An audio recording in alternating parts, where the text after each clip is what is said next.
Magandang araw po mga kaibigan. Marinig natin ngayon ang kwento ng buhay ng isang amang muntik nang maging hadlang sa kinabukasan ng kanyang mga anak. Siya ay si Dan. Mataas ang standard ko sa aking mga anak. Gusto ko palagi silang bida.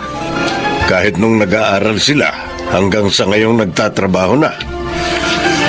Ngunit isa sa kambal kong anak ang mahina ang loob at hindi ko yun nagustuhan. Maymay, anak, anong matatanggap mong incentive dahil ikaw ang Employee of the Year sa kumpanya nyo? Trip to Hong Kong! Part 2! Talaga? Maymay, ako ba isasama mo? Siyempre! Sabi ko naman sa'yo, diba? Kung nasaan ako, dapat nandun ka rin. Ang mama mo na lang ay isama mo. Pa? Hoy, G-boy. O, Magtrabaho ka rin ng maayos para makakuha ka ng ganitong incentives tulad nung kay Maymay. Hindi yung puro ka asa sa kakambal mo. opo pa. Pa? Si mama mo isama mo para makapag-relax naman yan. Dahil palaging stressed out, kaaalaga sa inyo. Naku, ayos lang naman kung kayo ni Jiboy ang magpapa-Hong Kong. Mga bata pa kayo, kaya dapat mag-enjoy kayo. Ikaw na lang. Kasi hindi ka pa nakakapuntang Hong Kong. At least, ako bata pa. Baka next year, baka pamasyal na rin ako sa abroad kapag nakaipon ako. Jesus. Paano ka makakapamasyal sa abroad sa lagay mong yan? Baka nga lagi kang nakakagalitan ng boss mo dahil hindi ka nagpe-perform na maayos. Pa? Gayahin mo si Maymay. Kahit nung nag-aaral pa kayo, palaging number 1. Ikaw naman, palaging kulelat.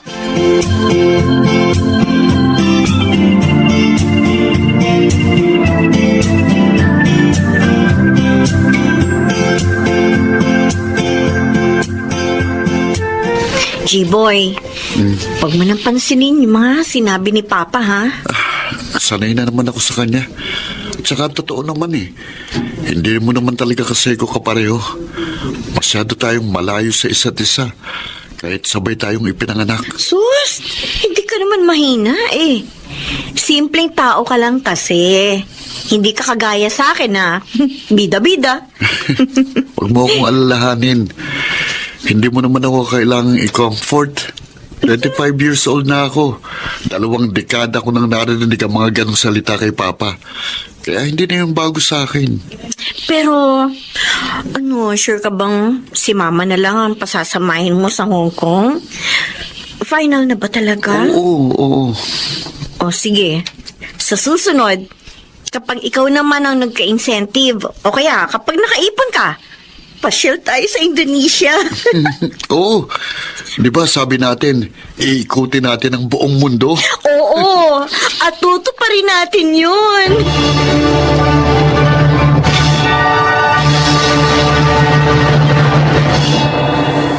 G-boy, Yes, Mama. ikaw ang ipapadala ko sa branch natin sa Singapore. Naku. Mag-prepare ka na, ha? Bakit po ako?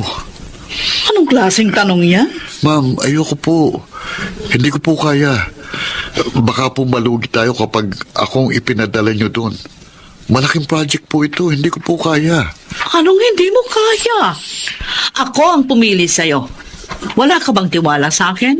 Ma'am, mahina po ako. Talaga pong hindi ko kaya. Maghanap na lang kayo ng iba. G-boy! Sorry po. Hindi ko po kaya.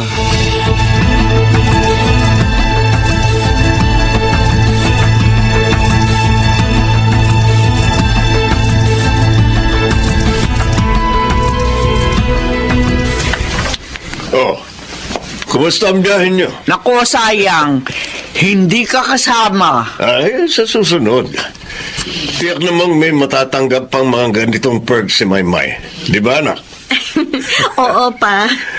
O kaya naman, malay nyo, si G-boy. Asa ka doon. Ay, siya nga pala. Nasa si G-boy pa? Nasa trabaho. Mag-overtime daw, sabi sa akin. Sige po, aayusin ko lang itong mga gamit. O, sige na anak. May mga pasalubong ba kayo sa akin? Yung pinabili ko sa yung ref magnet, meron ba? Ay, di syempre. Alam kong koleksyon mo yun eh. Kaya bumili ako. Ayos!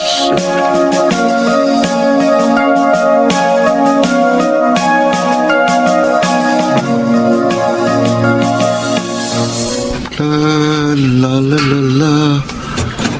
Hoy! Ay, naku. Pambira ka naman. Nakakagulat ka eh. Anong ginagawa mo dito sa kwarto ko? Ikaw Ano? ano tong nalaman ko? Na ano? Hindi mo rin tinanggap yung posisyon sa Singapore. Oo. Bakit? Naku naman, sayang yung opportunity. Ano ka ba, Maymay? Singapore yun. Mga foreigner ang i-handle ko.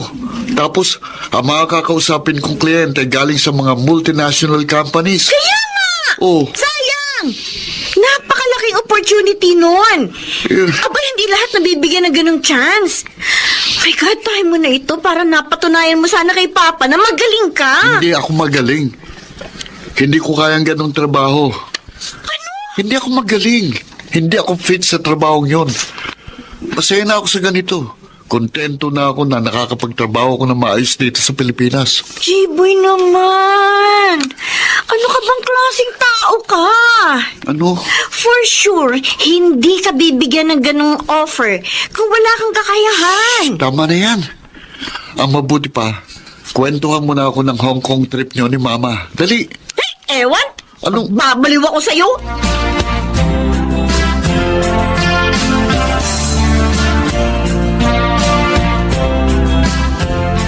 Promoted ka na naman, May. Proud na proud talaga ako sa'yo. Salamat pa. Oh, di mas malaki ng obligasyon mo ngayon, anak. Oo nga po. Kaya kailangan ko mag-double effort. Ikaw, G-Boy, Po, kailan ka mapopromote? Ilang taon ka na dyan sa trabaho mo? Kung ano ang posisyon mo nung nag-apply ka, ganun pa rin hanggang ngayon. ayoko po ma-promote pa. Ano? Okay na ako sa ganito. O, bihira ka talagang tao ka. Oh. Nakukontento ka sa ganyang posisyon?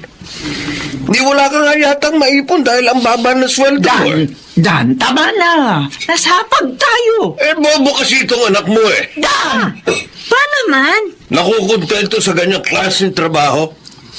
Hoy, hindi kita ginastosan sa pag-aaral mo noon para maging ganyan lang, ha? Dan, ano ba? Kumakain tayo. Sorry pa. Sorry kung hindi ko ma-meet ang standard nyo. Sorry. Ito ang tandaan mo, G-Boy. Wala akong anak na mahinang kagaya mo.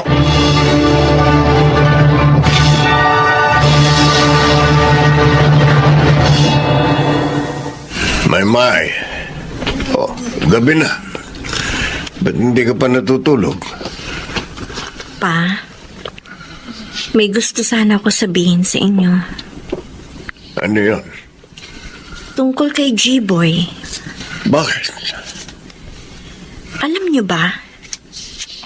Mapopromote na sana siya. Actually, sa Singapore sana siya ma-assign ng boss niya. Siya ang mag-handle ng office nila doon. Kaya lang hindi niya tinanggap ang offer. Tanga talaga. Pa, sana tigilan niyo na ipaggamit ng mga salitang tanga, bobo, at mahina para kay G-Boy. Totoo naman, mas magaling ka sa kanya.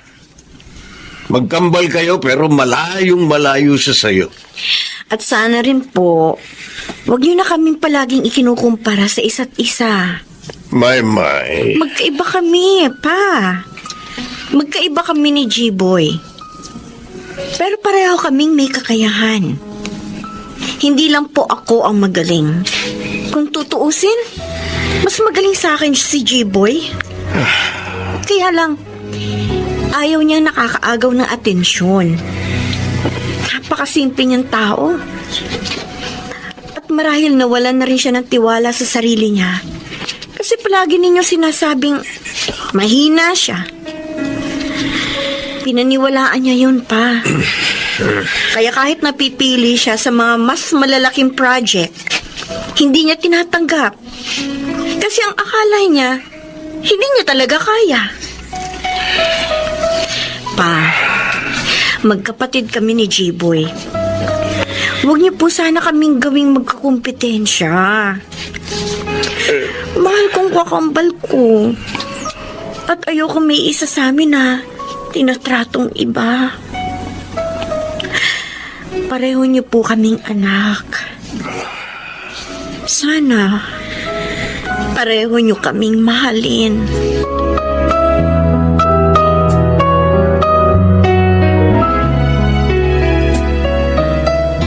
Jiboy, once in a blue moon lang dumating ang opportunity nito. Ayoko.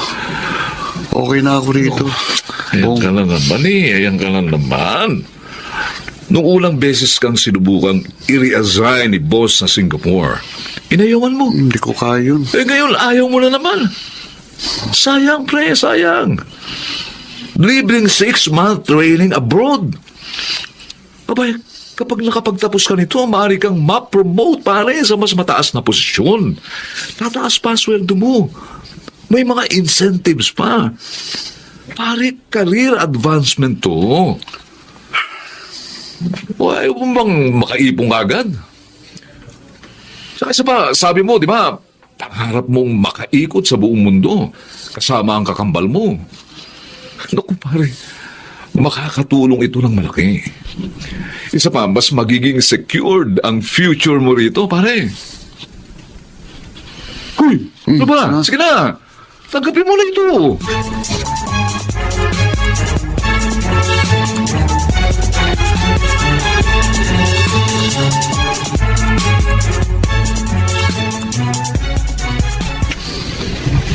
Oh, G-Boy, mauna na ako sa'yo, ha? May meeting kasi kami, kailangan maaga ako. O sige, ingat ka. Yung lunch pack mo, baka maiwan mo na naman. Ay, oo nga pala. Naku! Alam mo, the best ka talaga. Kayo loves na loves kita. Ano ba? Kinikis mo naman ako eh. Naka-reserve na ito para sa magiging girlfriend ko. As if. Kaya kunin mo na yung baon mo. At umalis ka na kasi malilate ka na. Yes, sir! J-Boy, Ay, pa?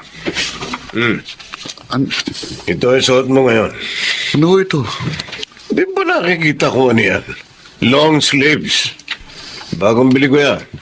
Brinansya na rin ng mama mo. Oh, Yan ang isusuot mo. At sabihin mo sa boss mo na tinatanggap mo ang offer niya. paano niyo hong nalaman? Kinausap ako ng pinsan mo si Bong. Sabi niya ayaw mo na naman daw tanggapin yung training abroad. Pa, baka... Anak, I'm sorry. Patawarin mo ko. Kung palagi kitang minamaliit at ikinukumpara kay Maymay. Pero gusto ko lang sanang mas mag-effort ka pa. Hindi ko alam na ibang idinudulot sa self-esteem mo ng mga sinasabi ko. I'm sorry, anak. Pa? Magaling ka dahil anak kita at deserve mo ang pagkakataong ito, kaya tanggapin mo na.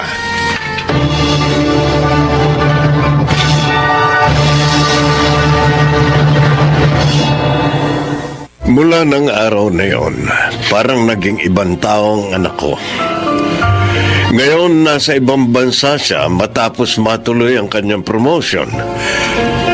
Kung may pinagsisisihan man ako, yun ay ang mga pagkakataong sana ay napalakas ko ang loob ng anak ko. Pero panay pagmamaliit ang ginagawa ko. Pero ngayon, napagtanto kong ang anumang sinasabi natin sa ating mga anak ay siyang tumatatak sa isip nila at maaari itong makabuti o kaya naman ay makasama sa kanila. Ngayon, alam ko na kung paano hindi mahahadlangan ang pangarap at kinabukasan ng aking mga anak. Ako po si Dan at ito ang aking buhay. Bilang mga magulang, Tayo ang dapat na gumagabay at nagpapalakas ng loob sa ating mga anak. Dapat ding magsilbi tayong matatag na support system na pagkukunan nila ng tapang at lakas ng loob sa pagharap sa mga pagsubok sa buhay.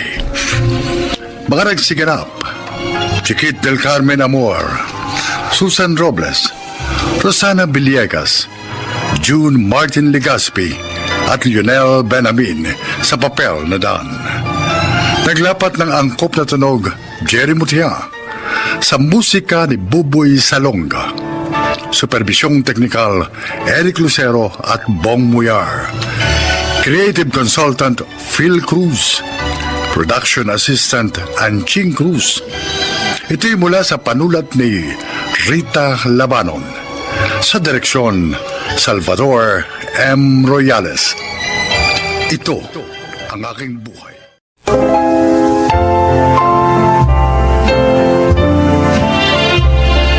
Magandang araw po mga giliw naming tagapakinig.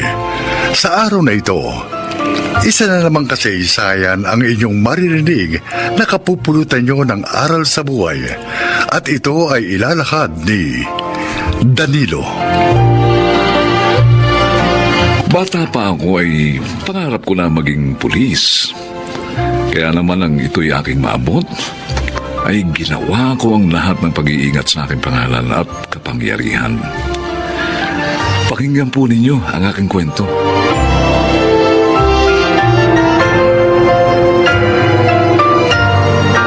Sige. Kung kikilos na masama. Maawa po kayo. Huwag niyo po ako sasaktan. Hindi po ako masamang tao. Huwag kang mag-alala. Hindi kita sasaktan. Pero paiiralin ko ang batas, ha? Nahulihan ka namin ng shabu. Kaya dapat lang na makulong ka. At tiyak na maraming buhay na ang pininsala mo. Hindi ka na natakot sa batas, ha? Napakabata mo pa. Sama na lang trabahong pinasok mo. Sabi ko nga po sa inyo, hindi po ako masamang tao. Ganon? Pangalawang beses ko lang po yung pagtutulak. Tigilan mo pagsasabi ng hindi ka masama. Eh, Kapag nagpuna ka, may kasalanan ka na. Hindi lang sa batas ng tao, kundi maging sa Diyos. Dahil ipinapahamak mo ang kapwa mo. nagawa ko lang po yun dahil gusto ko ba ipagamot ang nanay ko. May sakit po siya. Ano? May bukol po siya sa matres. At kailangan yung maopera agad. Gusto kong maipagamot siya sa rento kaya pinasok ko ang pagtutulak.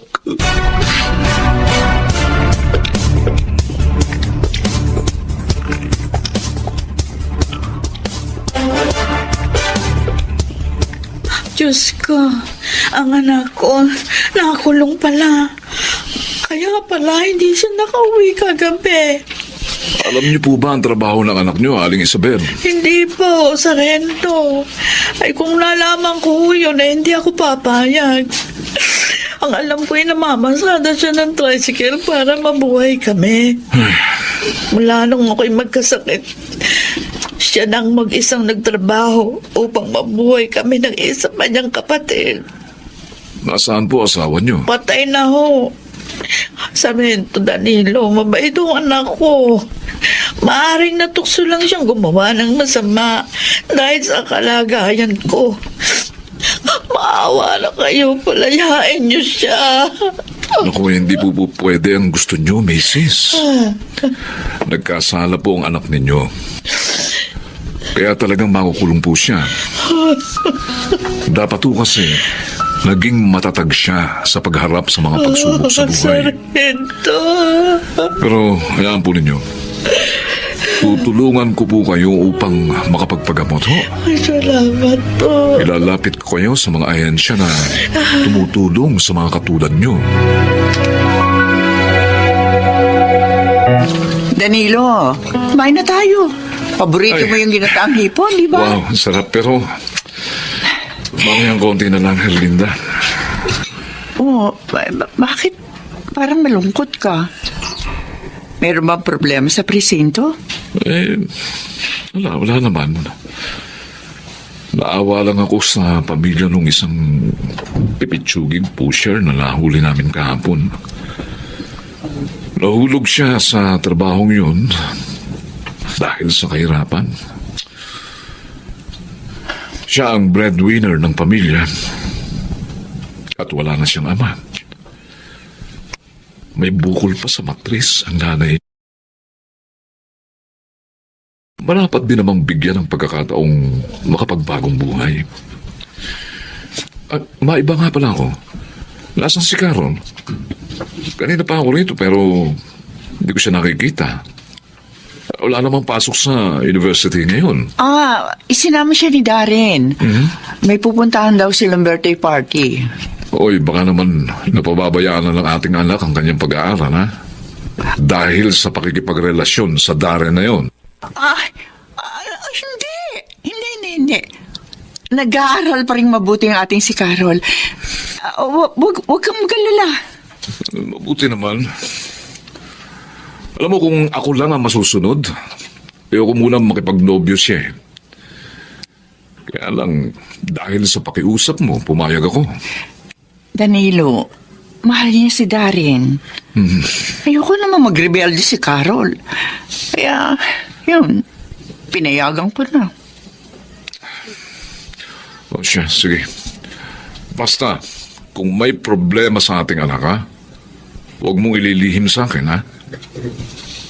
Para agad nating masolusyonan.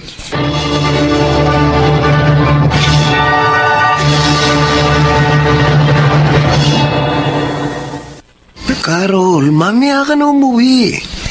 Maaga pa naman eh. Mamaya na lang kita ihatid. Pero Darren, nag-aalala si Inay na mapansin na ni Itay ang madalas kang pag-uwi ng gabi.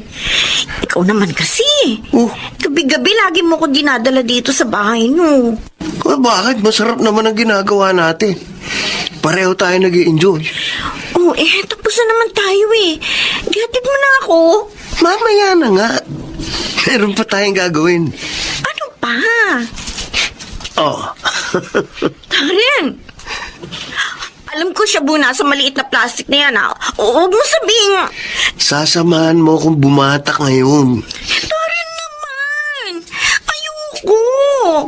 Lahat naman ang gusto mo sinusunod ko, di ba? Ayoko naman yan.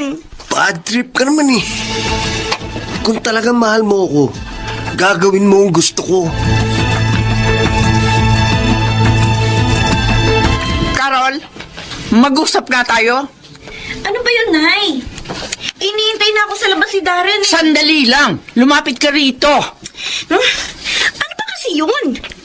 Mamaya na lang sana, Nay eh. Bakit lalo pang bumaba ang mga marka mo, ha? Kasi naman nahirapan ako sa ibang subject namin eh. Ang sabihin mo, bunga yan na pagsama-sama mo kay Darren. Laging gabi na kayo kung umuwi.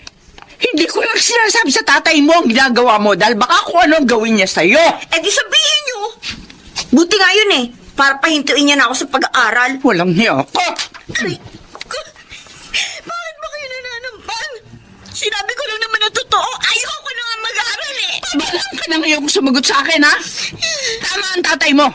Hindi magandang impluwensya sa'yo dahil na yon. At ngayon, pinabayaan mo na pati pag-aaral mo. Ano na lang ang sasabihin ng tatay mo kapag nalaman ito?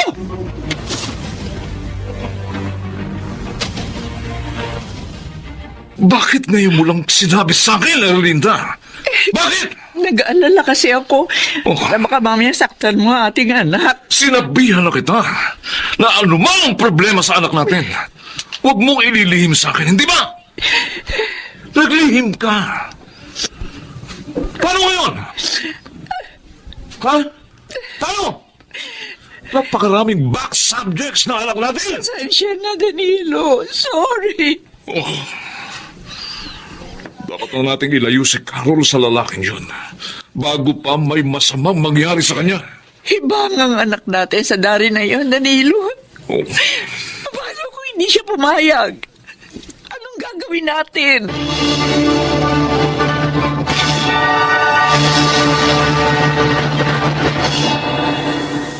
Ayoko. Dito lang ako sa bahay, Tay. Ayoko sa probinsya. Hindi mo makakalimutan ang lalaking yun kung dito ka lang. Uwi ka namin sa lola mo. Doon ka muna mag-aaral. Tay naman eh. Para namang hindi kayo nagmahal. Oh, tama ka, anak. Nagmahal din ako. Pero hindi katulad mo. Dahil hindi ko pinabayaan ang aking pag-aaral. Ay naman. Hindi ko sinayang. Hindi ko binaliwala ang hirap ng mga magulang ko. Naging responsible ako, anak. Ikaw, anong ginawa mo? Kababae mong tao na impluwensyahan ka ng walang kwentang lalaking yun? Mahal ko siya. Maling pagmamahal! Makinig ka. Sa ayaw o sa gusto mo, iuwi ka namin sa probinsya sa Makalawa. Ay, At habang narito ka pa, I'm sorry. Hindi ka makalalabas ng bahay. Kukunin ko rin ang cellphone mo para hindi kayo makapag-usap ng dare na yon. Danilo, may tumawag sa istasyon nyo. Pinapupunta ka raw doon ngayon. Bakit daw? Mayroon daw nahuli ang mga kasama mo na sinasabing kilala ka.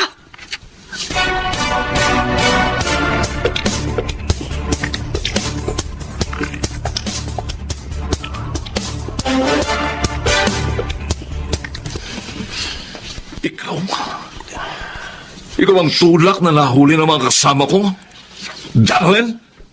Opo, Sarge. At sinabi mo pa sa kanila na kilala kita? Paano? Ha? Para palayain kanila? Ganon? Ginagamit mo ko? Palayain mo na ako, Sarge. Hindi ko sasabihin sa kanila ang nalalaman ko tungkol sa baho mo.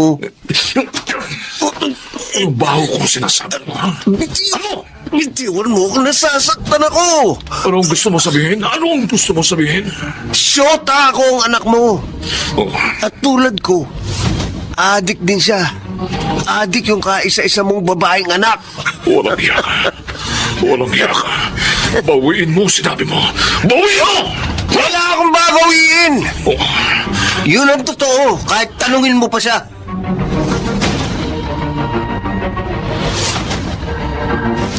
Bakit mo ginawa yun, Carol? Bakit ka gumaya sa lalaking yun? Nalaman mo na palang adik sa shabu. Sana nilayuan mo na noon pa. sorry po, Inay. Itay, nagdala po ako ng sobra kong pagmamahal sa kanya.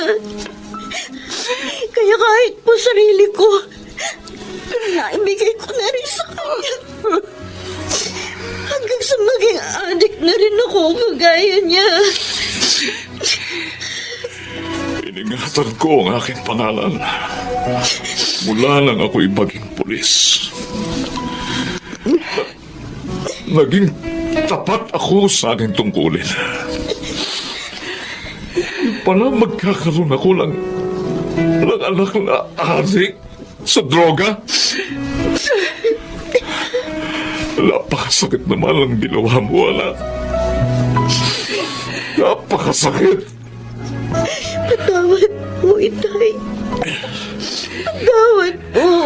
Paano ngayon ito, Danilo? Paano? Bagamat masakit, dapat pa rin natin gawin kung ano ang tama.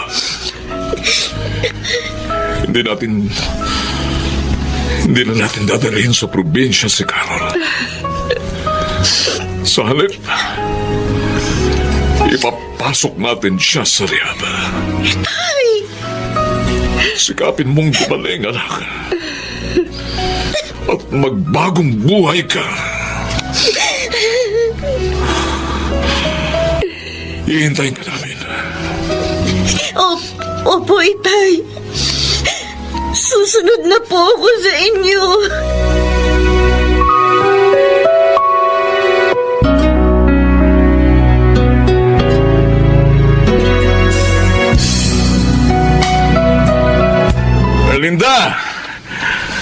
Linda, ang tagal mo namang magbihis. Baka naiinip na ang anak natin. Eto na ako, Danilo. Ay, nako. Ay, Ang bilis talaga ng panahon, ano? Oo nga.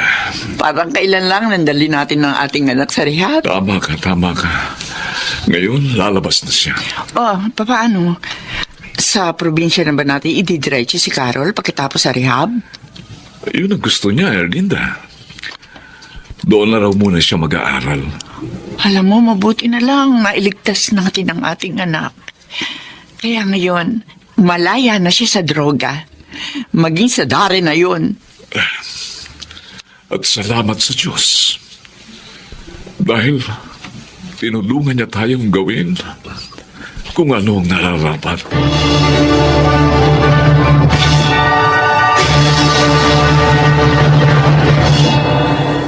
Tapos na sa college at may maganda lang trabaho ang aming si Caron.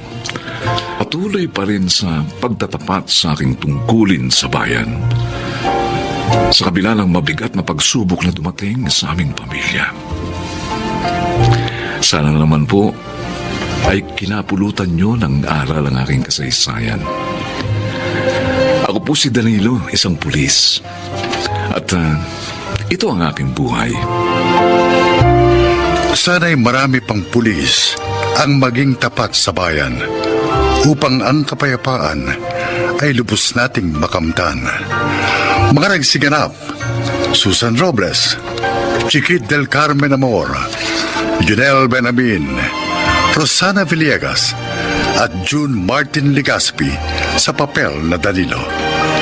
Naglapat ng angkop na tunog Jerry Mutia, sa musika ni Buboy Salonga, supervisyong teknikal ni Eric Lucero at Bong Muyar. Creative Consultant Phil Cruz, Production Assistant Anching Cruz. Ito'y mula sa panulat ni Telma Corporal Alcantara. Sa direksyon, Salvador M. Royales. Ito ang aking buhay.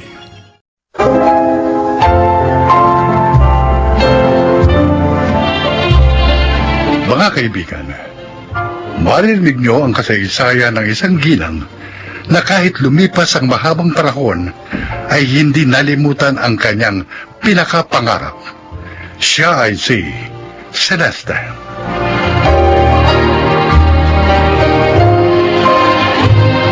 Dalawang anak namin ay yumao kong asawa. Sina Raquel at Jomar. Sa awa ng Diyos, naitaguyod ko silang mag-isa. Yon ay dahil na rin sa mga kabuhayang naiwan sa akin nang nakilala kong mga magulang at nang yumao kong asawa. Masaya naman ang aming buhay hanggang sa humina ang aking katawan. Kaya naipasya namin na bumili ng bahay sa probinsya.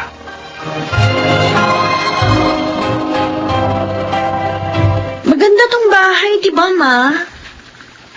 Oo nga, Raquel. Tama kayo ni Jomer sa pasyon yung bumili ng bahay sa lugar na ito. Mura lang po ang bili natin dito, Ma. May mga pananim pa dito sa bakuran na maaari natin pakinabangan. Tahimik at sariwa pa po ang hangin. Ay, sana nga maging mabilis ang paglakas ko rito. Para hindi na kayo naaabalang dalawa. Si Mami talaga. Hindi naman po kayo abala sa amin. Pasalamat nga kami. Dahil sa inyo nakapagbakasyon kami.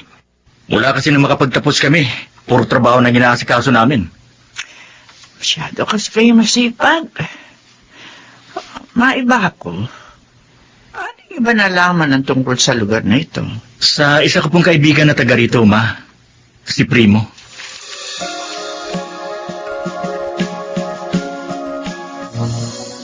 Lolo Julio, naibaba ko na pong lahat ng mga pinamili niyo. Salamat sa iyo, Primo. Wala akong ano man yan. Ang bukas po kung may bibili kayo sa palengke, i-text niyo na lang ako. Ako na lang ang bibili para sa inyo. Eh, Pagalingin niyo muna yung pasahan niyo dahil sa pagkakadulas niyo. Nandun na si Kamo, si Kuya Julio. Primo? Opo, Lola Alfonsa. Nagkataon po na napadaan ako sa palengke habang naglalakad siya. Kaya nakita ko po. mabuti ka't nakita niya ako, Alfonsa. Tinulungan niya akong makauwi. Sabi ko naman kasi, ako na lang ang mamamalengke. Sinumpong ka ng rayuma mo kagabi, di ba? O paano kita papayagang umalis? Oh, ang hirap nga nito. Pareho tayong walang pamilya, kuya. Walang makapaalalay sa atin ngayong matatanda na tayo.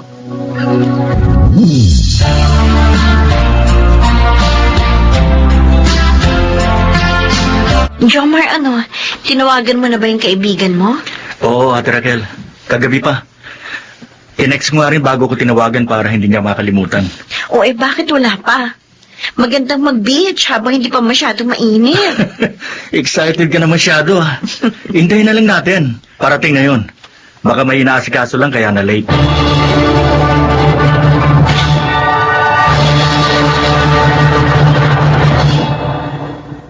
Hindi ako maaari magkamali. Dito talaga yun. Kumusta na kaya sila? Narito pa kaya sila? Mami, bakit kayo umiiyak? Raquel, ikaw pala. May naalala lang ako, anak. Pwede ko po bang malaman kung ano yun?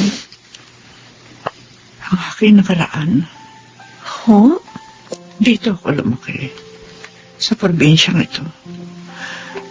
10 taon ako noon nang ialis ako dito ng lolo at lola mo. Bakit po kayo umalis dito? Makinig ka. Kukwento ko sa iyo lahat.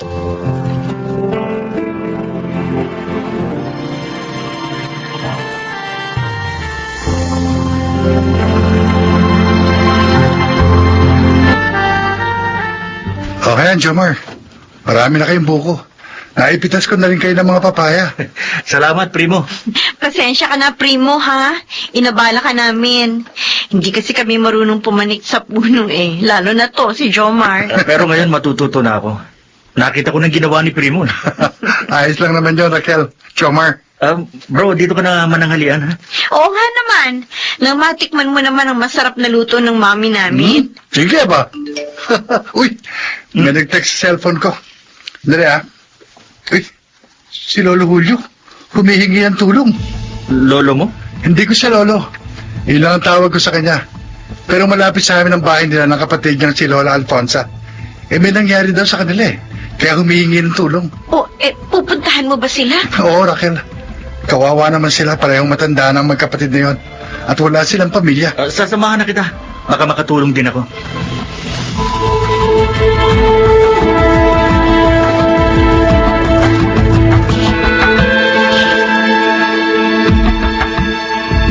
Napainom na po namin ang gamot si Lola Alfonsa. Ay, salamat, Primo. Buti na lang at dumating kayo agad. Wala na kasi kaming gamot niya. Hindi ko siya naibili dahil wala na akong pera. Marami na pong gamot ngayon ng kapatid niyo. Mahal pala yun, Lolo. Oo, kaya nga hindi ako makabili ng marami. Ito pong kaibigan ko si Jomar ang bumili ng marami para kay Lola Alfonsa. Salamat sa iyo, Jomar. Okay lang po. Pagpalain ka ng Diyos. Ayos lang po yun, Lolo. Ay, teka, may itatanong lang pala ako. Ano yun? Iyon pong kwintas na suot ninyo ni Lola Alfonsa? Ito na lang ang ala-alang naiwan sa amin ng aming mga magulang. Binigay ito sa amin ni Inay nung buhay pa sila ni Isay. Larawan nila nasa pendant nito. Ganon po ba? Masyado po palang sentimental ang mga yan? Ay, tama ka. Ba't mo naman naitanungan tungkol sa kwintas? Meron din po kasing ganyan ang mami ko. Ano?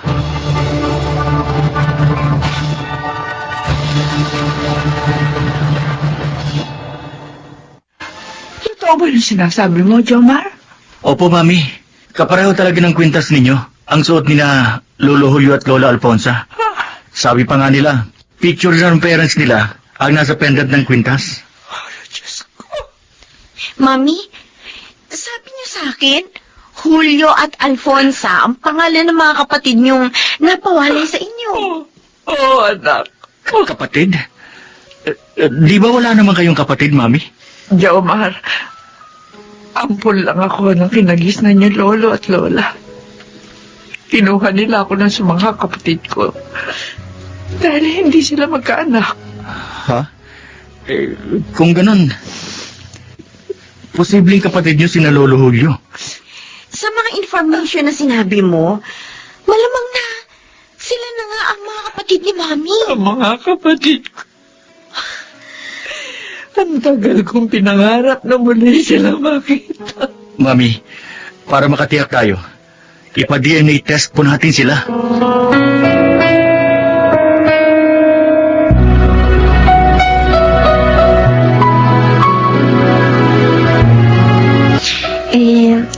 Iyon ho sana ang gusto namin, Lolo Julio, Lola Alfonsa. Sana po pumayag kayo. Kung para sa ikalilinaw ng lahat, pumapayag kami. Salamat po. Ay, pero ako, malakas ang kutob ko. Si Celeste na ay mami niyo, ang nakawalay naming bunsong kapatid. Ang kapatid ko, sabik na akong makita siya. Ganun din ako, Alfonsa. Kaya lang nagalit siya sa atin noon dahil ipinaampun natin siya.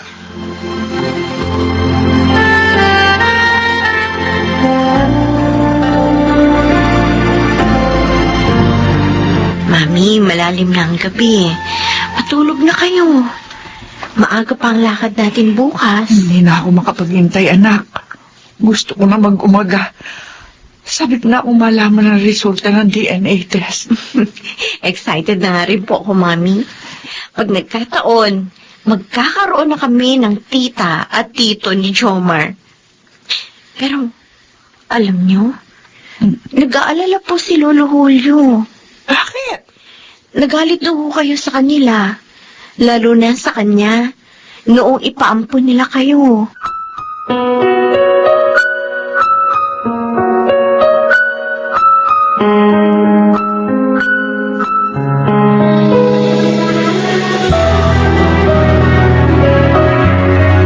Lumabas na po ang resulta ng DNA test, kaya po narito kami. Ay, ka nga. Anong resulta? Oo nga, Raquel. Sabihin mo na. Mami, lumapit na po kayo dito para kayo na magsabi. Kasama mo, mami mo. Opo. Kuya Julio? Ay, Ate Alfonso. tinawag niya tayo, kuya. Ibig sabihin, tama ako. Siya si Celeste, na kapatid natin. Ako nga, ate. Ako nga. Ang bunso niyo kapatid. Celeste, salamat. Muli ka namin nakita. At sana yung patawarin mo kami sa pagpapaampon sa iyo. Ginawa namin yon para huwag kang madamay sa hirap namin. Para magkaroon ka ng magandang kinabukasan. Wala kayong kasalanan sa akin, kuya. Ate. Naunawaan ko na kayo sa inyong ginawa. Ngayon, kukunin ko na kayo. Opo, tito, tita. Sa amin na po kayo titira. Hindi na tayo magkakahiwa-hiwalay pa.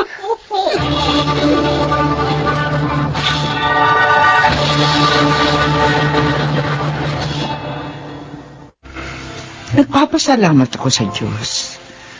Dahil kahit matatanda na kami, sa mga huling panahon namin dito sa mundo, ay muli kami nagkasama-samang magkakapatid at maligaya. Ako si Celeste at ito ang aking buhay. May klima ng panahong pinagsamahan, kung maligaya naman ang isang pamilya, mas matamis pa ito kaysa sa mahabang panahon ng pagsasama na pawang kaguluhan. Mga nagsiganap, Rosana Villegas, Lionel Benamin, Chiquit del Carmen Amor, Maynard Landicho, Phil Cruz, at Susan Robles sa papel na Celeste. Naglapat ng angkop na tunog Jenny Mutia, sa musika Buboy Salonga. Supervisyong teknikal Eric Lucero at Bong Muyar. Creative consultant Phil Cruz. Production assistant Anching Cruz.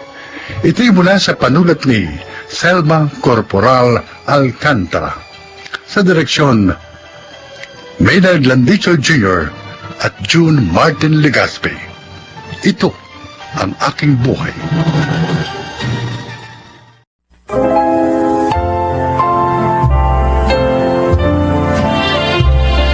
Magandang araw sa inyong lahat. Isang babaeng umabuso ang maglalahad sa atin ngayon ng kanyang kasaysayan. Siya ay si Glenda.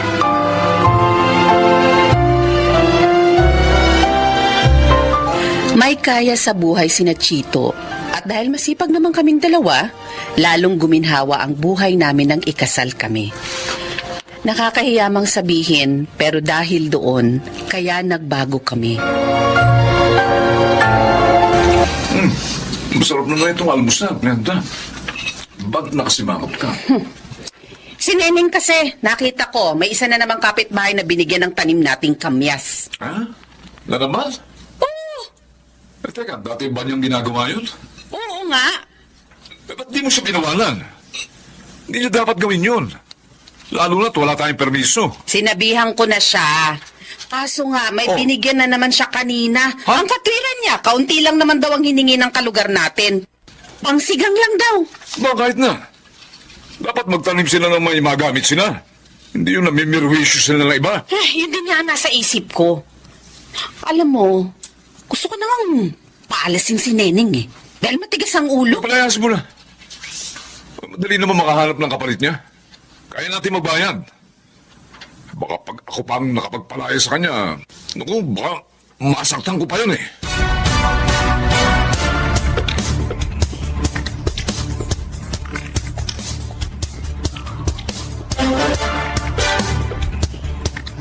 Oh, kanina nang lumabas kayo, masaya kayo. Pero nang pumasok na kayo dito, malungkot na kayo. May nangyari po ba sa labas, Nay? Oo nga, okay, Nay. Sumamba po ba ang pakiramdam ninyo? Hindi. Hindi, Rogelio, Regina. Nakita ko kasi si Neneng. Naawa ako sa kanya. Bakit ho? Ano po bang nangyari sa kanya? Pinalaya siya ng mag-asawang Glenda at Chito. Nagalit daw sa kanya yung mag-asawa dahil sa pagbibigay niya ng konting kamya sa isa nating kalugar. Dalawang yun talaga, oh. Sobra?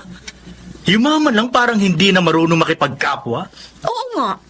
Yung isa nga nating kapitbahay, inis sa kanila. Kung makapagsalita raw kasi, kala mo kung sino. Masyadong mataas ang tono. Kalahati nga lang ng sweldo ni Neneng ang ibinigay ng mag-asawa. Ay, ano ho? Eh bakit ganun? Eh yung kalahati raw, bayad ni Neneng sa mga pananim nilang ipinamigay niya.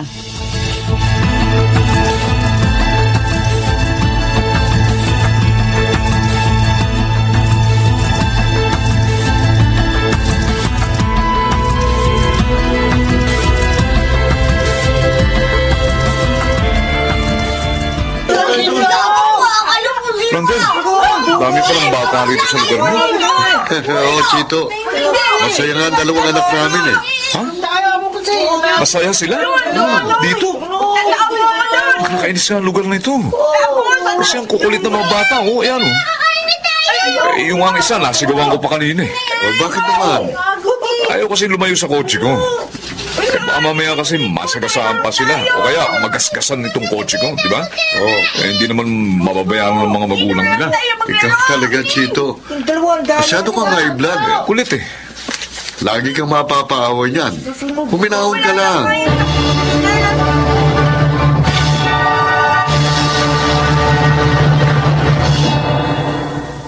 Nahihirapan po kayo umihi, Nay? Oo, anak eh. Kailan pa ho yan? Eh, siguro mga 1 linggo na. Hindi ko nga lang pinansin. Naisip ko kasi baka mawala rin. Sasabihin ko po ito kay Rogelio para madala namin kayo sa doktor pagdating niya. Wag muna. Huwag muna tayo magpunta sa doktor. Baka naman makuha to sa paglalaga ng dahon ng sambong. Sambong? Oo. May mga nagsabi sa akin. Maganda raw yon para makaihi ka ng maayos. Sige po. Sige, manghihingi po ako ng dahon ng sambong para mailaga natin. Pero pag hindi po nagbago yung pakiramdam nyo, dadalhin na namin kayo sa doktor.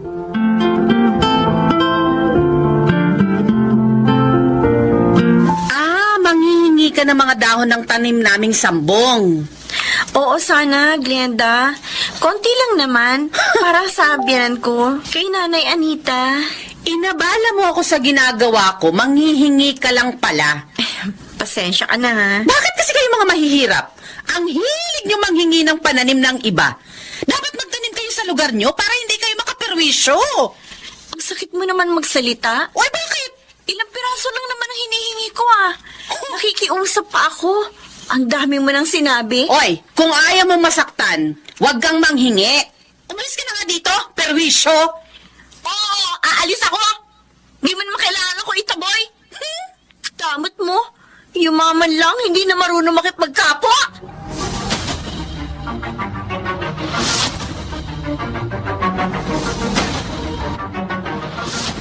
Oo, Chito, yun ang sinabi ng malditang Regina na yun. Gaga pala ang babaeng yun eh. Nakaperwisyo na nga, siya pa ang galit. At sasabihin pa niya, hindi tayo marunong makipagkapwa-tao. Aba. Eh siya itong masama ang bunganga. Ba't kung ka talaga, pupuntahan ko nga ang babaeng yun. Tuturuan ko siya ng leksyon.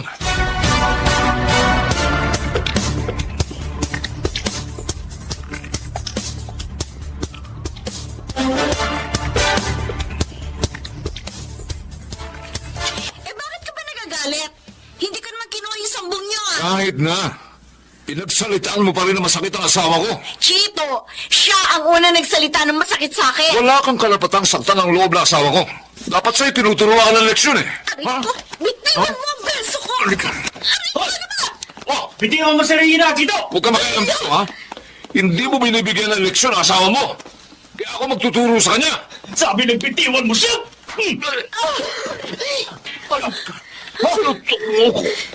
Malas ka na rito ngayon din! Alis ako pagkatapos nito. Ayun.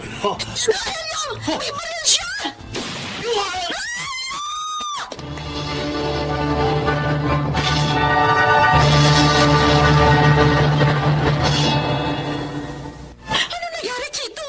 Bakit ganyan ang itsura mo? Napatay ko si Rogelio, Glenda. Bakit mo ginawa yun? Nagkialam kasi siya sa away namin ni Regina. Nagalit na ako kaya binalit ko siya. Kaso napuruhan ko. Hindi ka dapat makulong, Chito. Ayoko makulong ka. Ayaw talaga makulong, Glenda.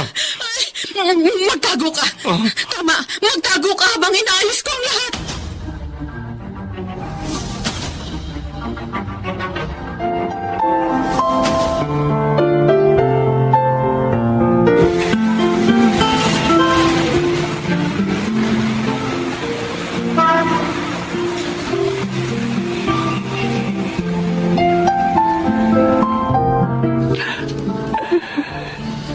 Inay, umiiyak na naman po kayo.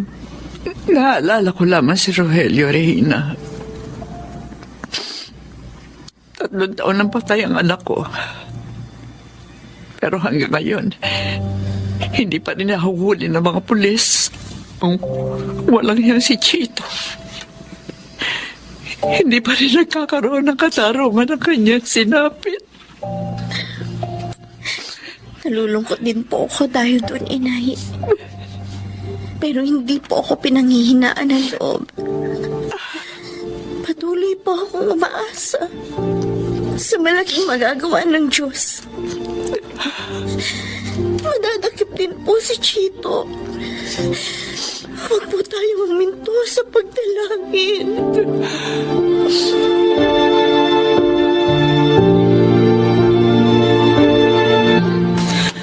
Kumusta ka na dito, Chito? Mas maayos ang buhay ko rito sa probinsya, Glenda. Nakalalabas ako at eto, nakalalanghap ng sariwang hangin.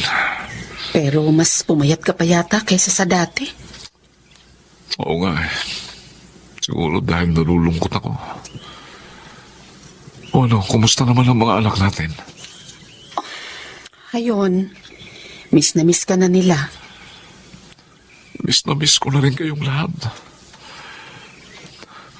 Glenda, kung maibabalik ko nga lang ang panahon, hindi ko nagagawin ang ginawa ko kay Rogelio. Chito. Kaya lang, wala na. Nagawa ko na ang lahat. At si Regina, hanggang ngayon, ayaw pa rin nila ng areglo. Mr. Chito Rosales. Bakit ho? Mga polis kami. At dinarakip ka namin sa salang pagpatay. Kay Rogelio Makabayan. Hindi! Huwag niyo huliin ang asawa ko! Awa kayo sa kanya!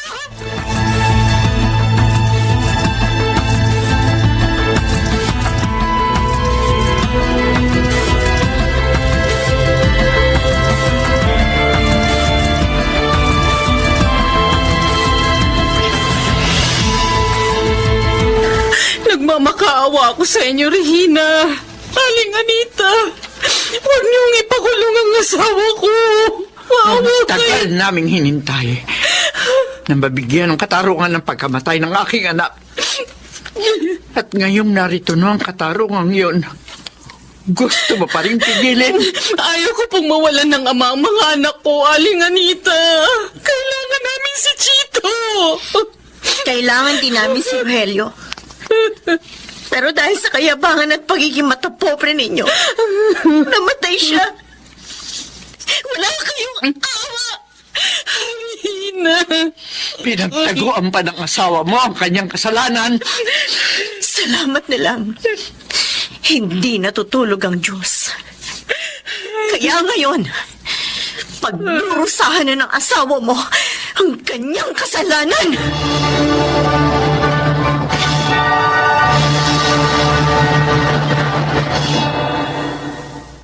Magsisiman ako, huli na ang lahat. Nagdurusa na ang aking asawa sa kasalanang sa akin nag-ugat. Bago ho ako magpaalam sa inyo, gusto ko lang manawagan sa mga ginang na nakikinig. Sana'y maging mahinahon kayo sa pagpapayo sa inyong kabiyak at huwag niyo siyang ibuyo sa kapahamakan. Ako po si Glenda at ito ang aking buhay. Mahalaga na ang tao ay maging mahinahon at huwag pumatol sa walang kabuluhang away upang hindi masira ang kanyang buhay.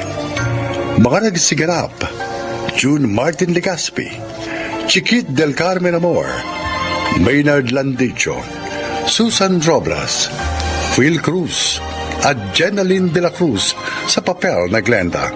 Naglapat ng angkop na tunog Jerry Mutia, sa musika Buboy Salonga, supervisyong teknikal Eric Lucero at Bong Migar, creative consultant Phil Cruz, production assistant Anching Cruz.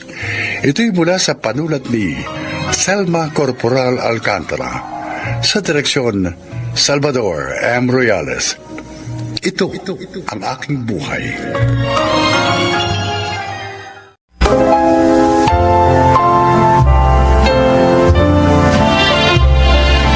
Magandang araw po mga kaibigan.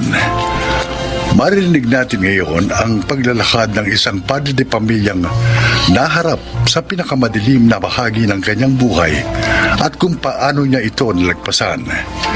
Siya ay si Arthur. Wala akong ibang pangarap kundi ang mabigyan ko ang aking pamilya ng maginhawang buhay. Kaya nagdesisyon akong mangibang bayan.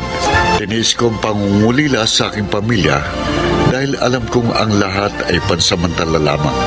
At darating ang panahon, magkakasama-sama rin kami ng mas mahabang panahon. Ngunit nagkamali ako.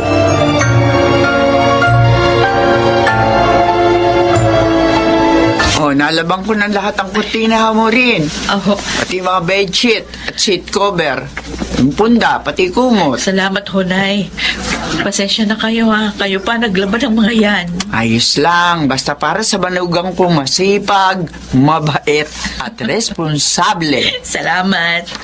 Sigurado may pasalubong na naman yun sa inyo. May pasalubong o wala. Basta ang mahalaga makauwi siya. Dahil miss na siya ng mga apo ko. Kaya nga po, nagsisikap akong mapalago itong munti naming tindahan para matulungan ko siya. Nang sa ganun kahit hindi na siya bumalik doon sa barko di ba? Puro kalyo na kasi yung kamay niya kakatrabaho doon sa barko, kawawa naman. Ganun naman talaga kapag may pamilya na. Kailangan magsikap, kailangan magsakripisyo.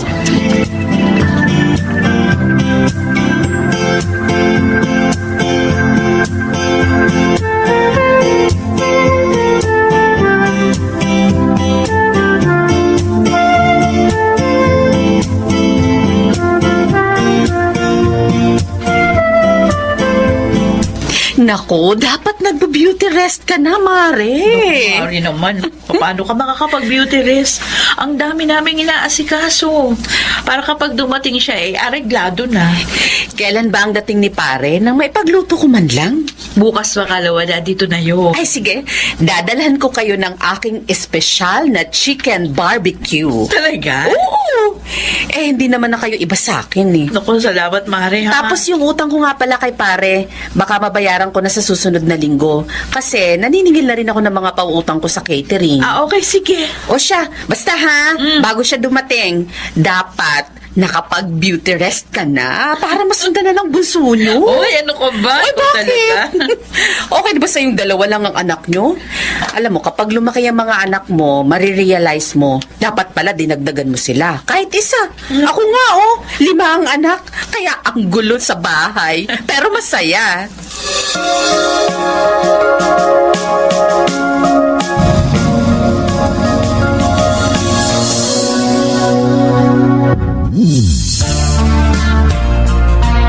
Ay, nako. Nakakapagod. Sabi ko naman sa'yo, huwag ka na maghanda. Anong pa ba? Anong huwag na maghanda? Ang daming sumasalubong sa'yo pag umuwi ka. Pwede na kaya yata akong kumandidato rito ng kapitan. Oy, pero pagkatapos ito magtitipid na tayo. Marami tayong maglalaanan ng pera.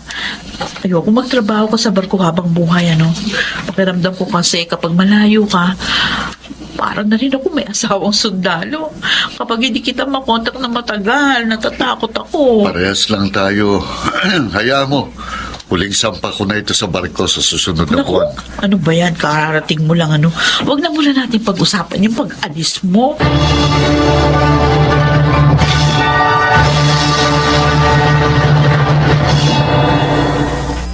Ay, naku, Arthur. Salamat dito, ha? Wala pong anuman, Nay. Para sa inyo talaga yan dahil sa pagtulong nyo kay Maureen na alagaan ang mga anak namin. Obligasyon ko yon bilang lola. At saka isa pa, kasiyahan ko na yung alagaan yung dalawa yung chikiting. Nay, bukas may bibilhin kaming lupa. Tsaka ako nga pala, Nay, plano namin na magpatayo ng maliit na hardware. Nang sa ganon, kahit po hindi na ako bumalik sa barko sa susunod na taon, may pagkakakitaan na kami ni Maureen. Ay, mabuti yan. Kahit hindi ko naranasan magtrabaho sa ibayong dagat, alam ko, napakahirap. Ay, nako. Yun nga rin pong iniisip namin. Tignan mo nga at parang hinihipan ng araw, ha? Maya-maya nito, sasampa ka na ulit. Pero mas mainam kung magkakasama na kayo mag-anak.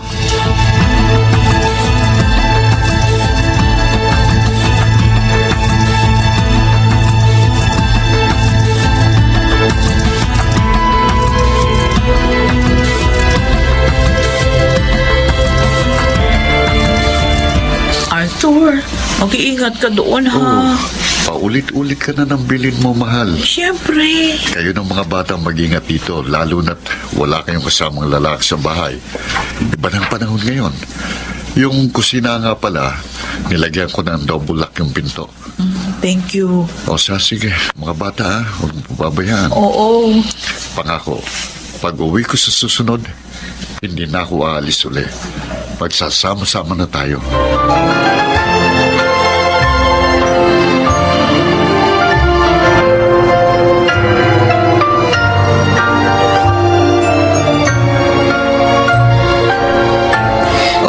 Kumusta kayo? Arthur! Hmm, May sasabihin ako sa'yo. ano yun? Buntis ako. Ha? Buntis ka? Oo! Paring Ramon, pare! Oh, bakit? Buntis si Mrs. pare, buntis! Congrats, pare! Hello, ilang buwan na? 3 daw sabi ng doktor. Excited na ako. 3 taon din bago nasundan ang bunso natin. Sakto kapag bumaba ka, may bibinyagin na tayo. Oh, mag-iingat ka dyan, ha? Magpatulong ka na lang uli kay nanay sa mga gawain dyan. Pati doon sa mga pinagagawa nating hardware, ha? Oo, mag-iingat ako. Huwag mo akong alalahanin. Hindi naman ito first time na pagbubuntis ko eh. Basta't ang gusto ko, maging malusog ka. At ang baby number 3 natin.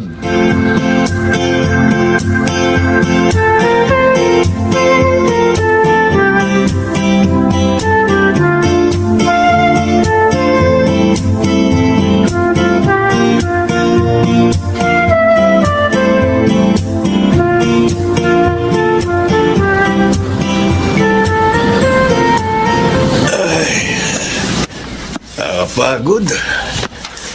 Buti pa isa dyan. Parang kailan lang. Ngayon, pauwi na naman. Excited na nga ako, pare. Talaga bang hindi ka nasasampa uli? Hindi na, paring Ramon. Ako, pare. Dami pa kasing utang si Mrs. Hayaan mo't makakaraos din kayo. Kailan ang baba mo? Sa susunod na linggo na, di ba? Oo. Kapag nakababa rin ako, pare, magkita na lang tayo. Inuman tayo. Oo, sige ba? Siya nga pala. Nanganak na ba ang misis mo? Oo. 2 buwan ang anak ko. Kaya pagdating ko doon, magpapabinyag na kami.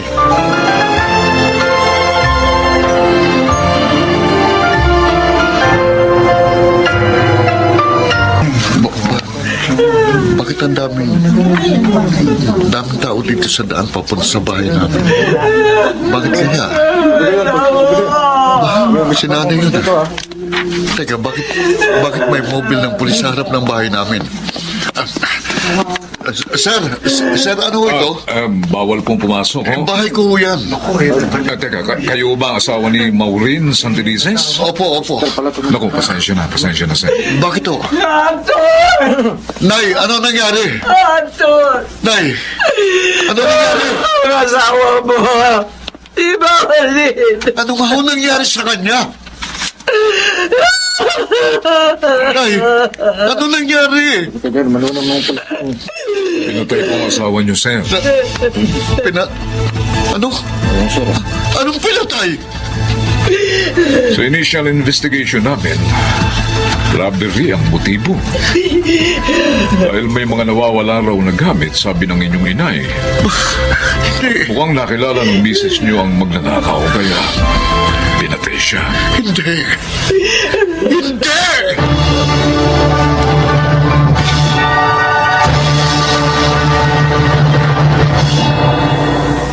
Akala ko, magsasama na tayo araw-araw kapag nakababa na ako ng barko.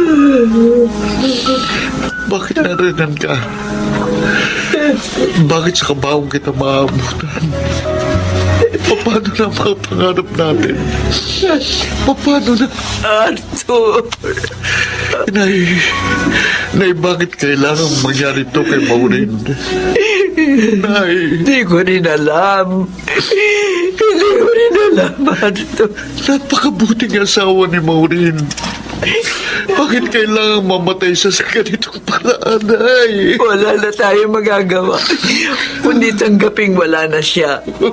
At yaking mahuhuli kung sino man na may kagagawa nito. Ipagpasalamat na rin natin na hindi nadamay ang mga apo ko. Ang hirap. Ang hirap tanggapin. Hindi ko kaya. Hindi ko kayang tanggapin na wala na ang asawa ko.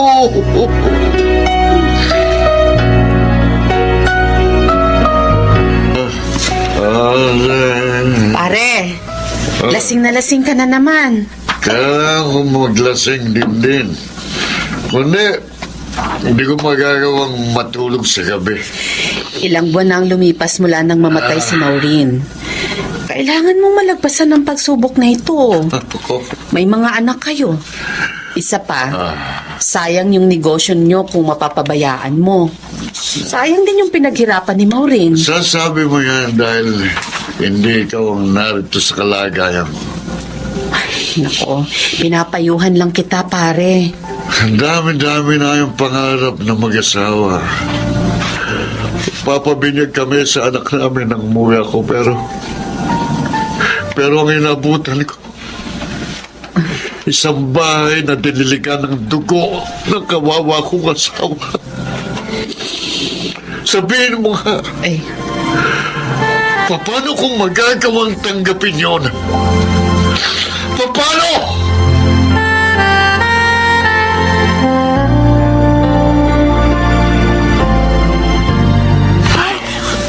Ang daming kalat ng bahay. Tulog na tulog pa si Arthur. Naglasing na naman ito paggabi. Teka, igisingin ko. Arthur. Arthur. Nanay, ano pala? Anong oras na? Tulog ka pa rin. Dito pala kayo, Nay. Ang dumi ng bahay at ang baho. Pasensya na ho kayo. Ano bang plano mo? Habang buhay ka na lamang bang ganito? Nay, Arthur, kahit magbukmuk ka na magbukmuk, hindi na maibabalik pa ang buhay ng anak ko. Pero ikaw, buhay ka pa. At ang tatlo niyong mga anak, may dahilan pa para mabuhay, Arthur. Kung nakikita ka ngayon ni Maureen, hindi siya matutuwa sa ginagawa mo sa buhay mo. Kailangan mong piliting magpatuloy. Yung mga pangarap niyo ni Maureen, maaari mo pa namang abutin yun kasama ng aking mga apo. At isa pa, ama ka. Kailangan ka ng mga anak mo.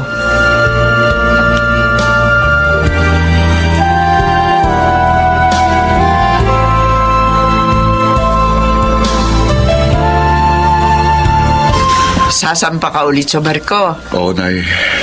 Ayos lang po ba sa inyo kung sa inyo ko muna iiwan ng mga bata? Uy, nandito naman si Cathy. Yung bunso ni na Maureen. May makakatulong ako mag-alaga sa kanila kung talagang desidido kang umalis uli. Baka madali ho akong makalimot kapag nasa malayo ako. Ikaw ang bahala, Arthur. Basta ako, kaya ng dati. Naririto pa rin ako para suportahan ka. Maraming salamat po. Salamat sa pangunawa. Gagawin kong lahat para kahit wala na si Maureen, matupad ko pa rin ang mga pangarap namin.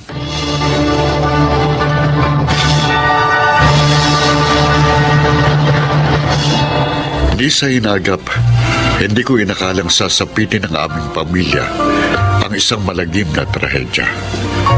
Pero tama si inay, buhay pa ako at hindi maaaring hindi ako bumangon sa pagkakalugmok. Hinihintay pa rin namin ngayon ang mahuli ang pumatay sa asawa ko. Ngunit kung hindi niya man sapitin ang parusa ng batas dito sa mundo, tiyak na sasapitin niya ang ipapataw sa kanyang kaparusahan ng Diyos. Ako po si Arthur at ito ang aking buhay.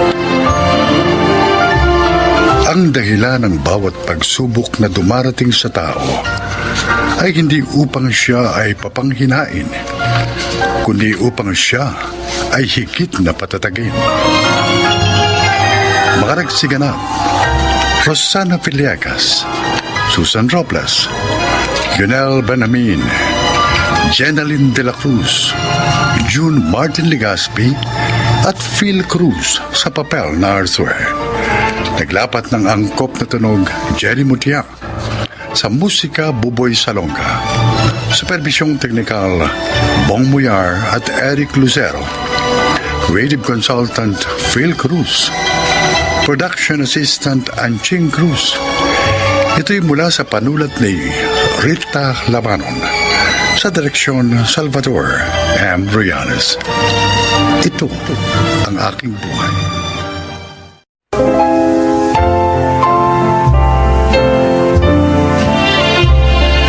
Mga kaibigan, isa na namang kasaysayan ang kapupulutan nyo ng aral sa buhay ang inyong maririnig.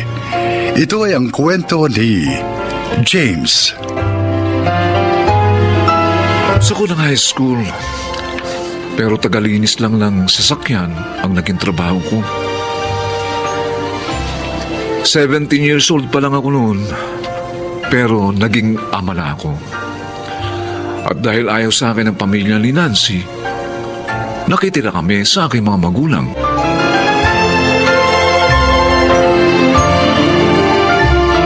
James, mabuti dumating ka na. Kanina ka pa namin hinihintay eh. Oh, bakit?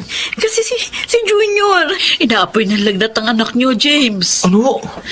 Oh, bakit hindi nyo pinainom ng gamot sa lagnat? Ginawa ko na yun. Kaso ayaw pa rin mo wala ang lignat niya. Ay, naku. Palagay ko dapat nang madala sa doktor ang aking apo. Paano mo ba ito? Wala akong pera. 100 lang itong kita ko rito eh. Paano ng anak natin? Itatanungin ko ang tatay niyo. Baka sakaling may alam siyang pwedeng mahiraman natin ng pera.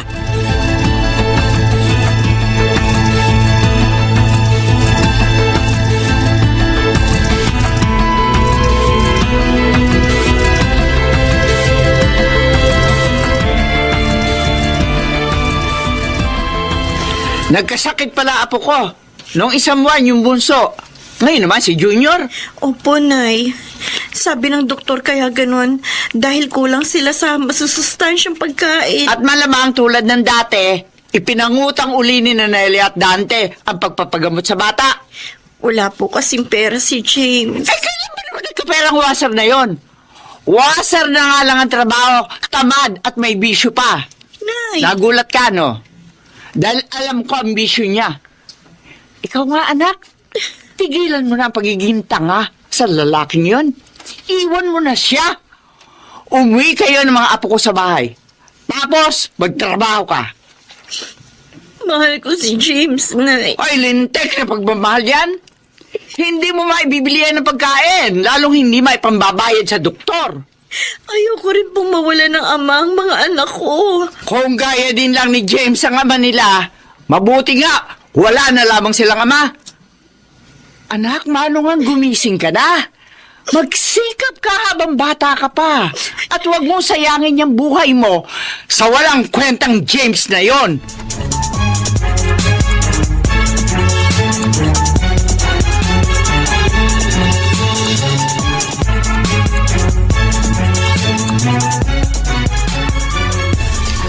Ano?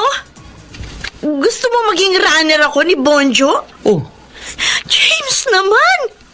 Ano ba pumasok sa isip mo? At pati ako gusto mag-idamay dyan sa bisyo mo. ang arte mo naman. Ikaw din na iniisip ko, kaya inialo ko ang trabaho ito sa'yo. Dito kikita ka agad ng walang hirap. Bababantayan pa ang mga bata. Kasi hindi mo kailangan magbabad sa trabaho eh. Kapag naibigay mo na yung shabu at nabayaran ka na, wala na. Tapos na trabaho. Ayaw mo nun? Pera agad.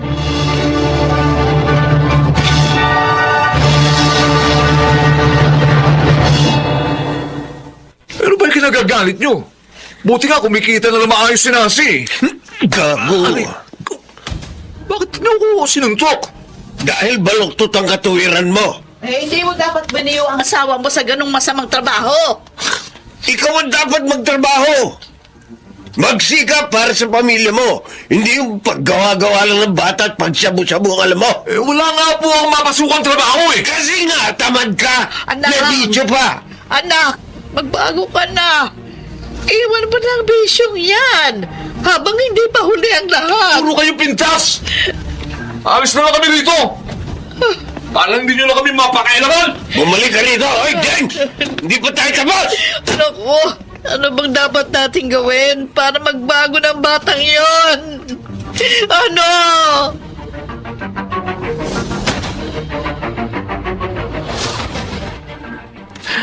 Napakawalang hiya talaga ng anak mo, Nelia. Biniyo na nga niya ang anak ko sa masamang trabaho. Inalayo pa sa atin. Malaing Tonya. Masakit din sa loob namin ni Dante ang ginagawa ni James sa kanyang pamilya. Pero ayaw talaga niyang makinig. Ay, Sana pag natokhang siya, huwag mapasama anak ko. Huwag ka naman magsalita ng ganyan, Balaing Tonya. Dahil pag nagkataon, kahit patay na si James, hindi ko pa rin siya mapapatawad.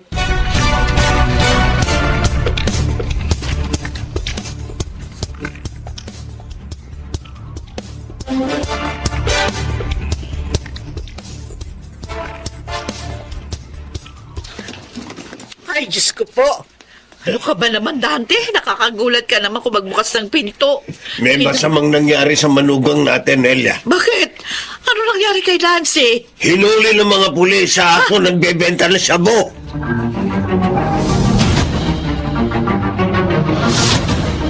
Kasalanan ko. Kasalanan ko, Nancy. Kaya ka nakakulong dito ngayon. Patawarin mo ko. Patawad. Sabi ng mga nakausap ko, 3 taon daw ako makukulong. Oo. Gagawa ko ng paraan para makalaya ka rito. Nancy, hindi kita dapat ibinuyo sa ganong trabaho. Kasalanan ko. Huwag mong pababayaan ang mga anak natin, James. Pakiusap. Sikapin mong mapalaki sila ng maayos. Oo. Oo, Nancy. At hihintayin namin ang iyong paglaya.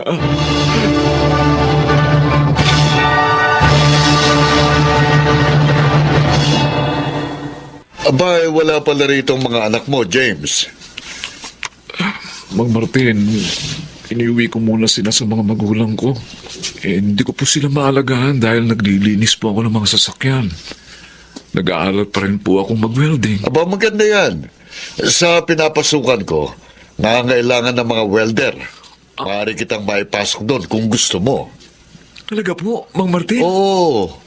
Sa loob ng halos 1 taon, nakita ko naman talagang nagbago ka na. At iniwan mo na yung droga. Totoo po. At ngayon ko po napatunayan na pwede pa rin magbago ang isang adik. Nasa sa kanya lang yun. Tama. Napapansin ko nga hindi ka na rin umiinom ng alak.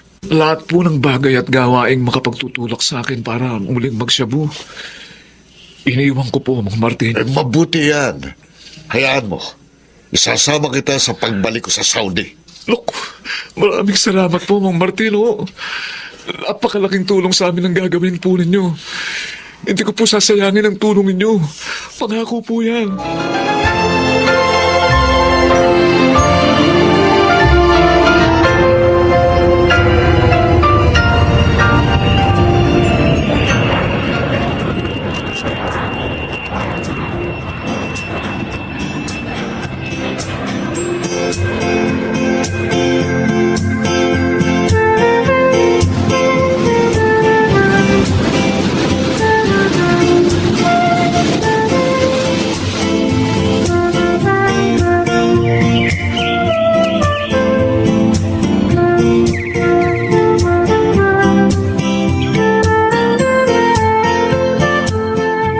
Balae, kumusta naman ang pag-aaral ng ating mga apo? Ay, ayos naman, Balaing Tonya.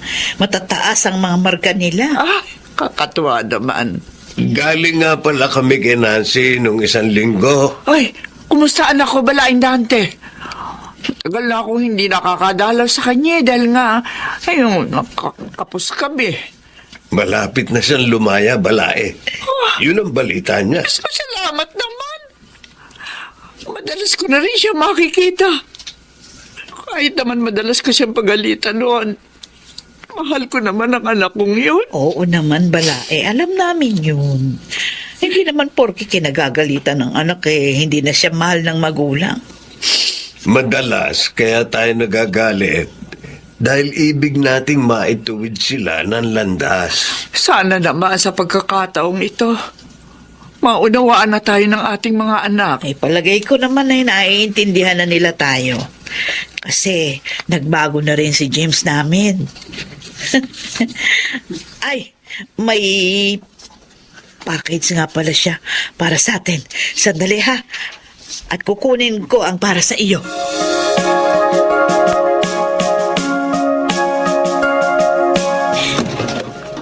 Nanay Nelia! Nancy! Narito ka na. Ibig sabihin, malaya ka na. Opo, Nanay Nelia. Oh, Hindi na po ako nagpasundo sa inyo para masurpresa kayong lahat. oh, si James. Alam niya ba ito? Nasa abroad pa rin kasi siya. Naisulat ko po sa kanya ang ukol dito. Ay, mabuti naman. Alay ka sa loob na ko. Matutuwa ang mga anak mo kapag nakita ka. Sabik na rin po ako mayakap sila. Ay, Dante! Dante! Tawagin mo yung mga apo natin.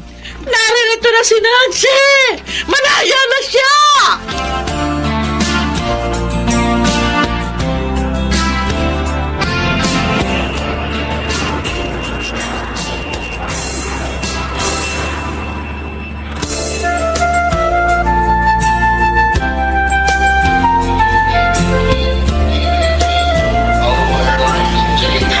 Nasaan na kaya si James? Bakit hindi ko siya makita?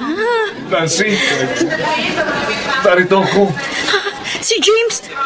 Ayun ang asawa ko! James! Nancy, James! Kita rin tayo ulit. Matapos ng 4 na taon, ngayon magkakasama na ulit tayo. Hindi ako makapaniwala. Para ako nananaginip. Magbabago na ang lahat sa buhay natin, mahal ko. Babawi ako sa mga pagkakasala ko sa iyo.